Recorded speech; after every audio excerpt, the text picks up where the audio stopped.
Welcome to the deep dive. Today, we're going to zoom in on something that sounds, well, incredibly specific. But trust me, the lesson here is about way more than just gardening.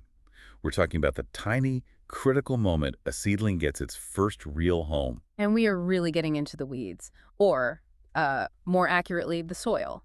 We're looking at a source that details one single change to the process, just changing when you add the water, that completely transforms a plant's chances of making it. That's right. Our mission for this deep dive is to unpack Notes on Gardening, Part 734, which has the subtitle, Damp Foundations, Secrets to Seedling Transplant Success. And it's a fascinating look at how solving one simple problem, like unevenly wet soil, can have this cascade effect. It really does. It solves a whole host of other issues, from dust in the air to the soil literally washing away. The key insight we're after is why wetting the soil before you plant instead of after is such a game changer. It's about getting the physics right from the very beginning. I just find it so interesting that the big ideas often come from, having to solve a real-world problem, not from some lab experiment. And that's exactly where this story starts. So, the source describes the way most people do it right. You fill a pot with dry mix, pop the seedling in, and then you water it. What made this particular gardener stop and say, wait, there has to be a better way? Well, the funny thing is, it wasn't a quest for a better way. It was a reaction to just sudden, unexpected chaos. The notes are pretty clear that this whole new method was born out of a need to handle a huge, unplanned surge of unplanned Vinca and Fern seedlings. Unplanned seedlings. So what happened? It seems they sprouted up all on their own. The source says they came from dormant seeds and recycled soil. So one day you have your planned garden, and the next you've suddenly got dozens and dozens of extra baby plants that are super fragile and need a home, like right now. Ah, I see. So the old process was probably fine for doing 1 or 2 plants at a time, but when you're suddenly under pressure to do, say, 50, it breaks down. Yeah. It completely breaks down. The old way is slow. You have to water carefully, wait for it to soak in, maybe water again. It's just not efficient, and it's definitely not consistent when you're trying to move fast. So this high-volume, high-pressure situation basically forced an innovation. Yeah. They needed a system where the foundation, the soil, was perfect before they even started the delicate work of transplanting. That's it, exactly. They had no margin for error, and that's what drove the change. Okay, so they make the switch. They start pre-moistening all the soil in a big tub or a wheelbarrow first. What were the immediate wins? Beyond just saving all those surprise Vinca and Ferns, what made the job itself just better? The first benefits were very practical, things that make the workspace cleaner and easier. The most obvious one, and anyone who has worked with this stuff knows it, is that the process becomes less dusty. Oh, that's a big one. That fine dust from peat moss gets everywhere. It really does. So right away, you're creating a healthier, cleaner environment to work in just by adding the water up front. But then there's the second point, which is about the soil structure. The notes say the soil becomes naturally more compact. Okay, hold on. Compact is usually a bad word in gardening, isn't it? It gets me thinking. It's like choking the roots. That's a really important distinction to make. This isn't the kind of compaction you get from, heavy machinery. It's more like a controlled settling. Yeah. When soil is dry, it's fluffy and full of air pockets. And when you pour water on that, it collapses. The whole structure just slumps down unevenly. This can leave the new roots exposed or make the whole seedling just tip right over. By pre-moistening, you force all those little particles to settle together before the plant goes in. It creates this stable, solid but not too dense base. So you're basically building the final structure of the soil first, so the seedling has a firm foundation from the moment it's planted. No more wobble. Precisely. You're giving it a stable footing from minute 1. This is where it gets really interesting for me. The deep structural benefits. The source says this one change fixes problems that gardeners usually try to solve with, like extra steps and materials. Absolutely. This is the big one. The first major insight is that when you pre-moisten the soil correctly, you eliminate the need for a separate drainage layer at the bottom of the pot. You mean like putting gravel or, as the source says, coco coir at the bottom? You don't need that anymore. You don't. Because, think about it, why do people add that layer in the first place? It's usually a workaround. It's to compensate for what happens when you pour water onto dry soil. It all rushes to the bottom. Exactly. It creates a swamp at the bottom while the top can still be dry.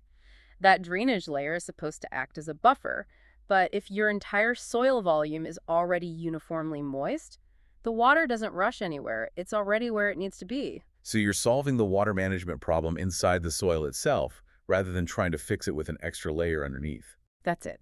And there's another key benefit here. Because the soil is already settled and damp, you prevent the loss of soil during that first watering. You know how sometimes dirt just pours out of the drainage holes? Yes, it makes a huge mess. Well, that doesn't happen. The entire pot is stable from the start. Right. Let's get to what the source calls the single most important factor for a seedling's survival: getting uniform moisture distribution. This sounds simple, just mix water and dirt. But if it was that easy, why does watering from the top so often fail? This is really the heart of the matter. It comes down to the physics of the materials, especially peat moss. When peat is completely dry, it actually repels water. There's a scientific term for it: hydrophobicity. Hydrophobicity, so it's sort of water-fearing, it pushes water away? In a sense, yes. The surface tension of the water is higher than the force needed to penetrate the dry fibers. So when you water from the top, the water doesn't soak in evenly. It looks for the easiest way down. It creates channels. So the water literally drills little tunnels down the sides of the pot or through any big air gaps and a lot of the soil in the middle. It stays completely bone dry. You end up with a pot that's red on the bottom and maybe wet on the very top, but the core, where the roots need to grow, is like a desert. And if a young root hits one of those dry pockets, it's game over. Wow, so top-watering dry mix is basically a recipe for inconsistency. How does mixing it all beforehand solve that physical problem? By physically blending it, you're forcing the contact. You're mechanically breaking that surface tension and making sure every single particle of peat or coir gets coated with water molecules. You're not asking the water to do the work, you're doing it yourself. You're creating that perfect Goldilocks zone of moisture, not soggy, not dry, throughout the entire volume before you put the plant through the stress of a transplant. That's the whole point. You're achieving what the source calls the perfect dampness, which is crucial for healthy seedling establishment. The plant doesn't have to search for water, it's just there, everywhere, consistent and reliable. It's a complete paradigm shift, really. You're moving from a position of hoping the water goes where you want it to a position of control. You're guaranteeing the optimal environment. You solve the root cause of the problem, which is the soil's resistance to water, instead of just dealing with the symptoms later on. When you lay it all out like that, it really drives home the source's conclusion. It sounds so simple, but changing the timing of the watering is, as it says, a small adjustment, but significant improvement. It's the very definition of an elegant solution. You start with these simple quality of life wins, less dust and less mess. But the real genius is that it makes the whole process simpler by getting rid of steps, like adding drainage layers. While at the same time maximizing the one thing that matters most to the plant, which is that stable, even moisture. It's really a lesson in process optimization. It makes you wonder where else we are treating symptoms downstream instead of just fixing the foundation.